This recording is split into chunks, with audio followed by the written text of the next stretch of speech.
Refunding a transaction on Scotiabank is very easy to do. Today I'm going to show you how to do it. Reach out to the merchant from whom you made the purchase. Explain the situation and inquire about their refund policy. Provide details about the transaction, such as the date, amount, and any other relevant information. Review Scotiabank's policies regarding debit card transactions and refunds.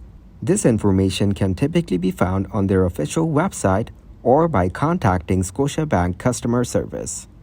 If you are unable to resolve the issue with the merchant, you may visit a local Scotiabank branch, speak with a representative, and explain the situation. They may be able to provide guidance or assistance. Log into your Scotiabank online or mobile banking account. Check for any options related to transaction disputes or inquiries.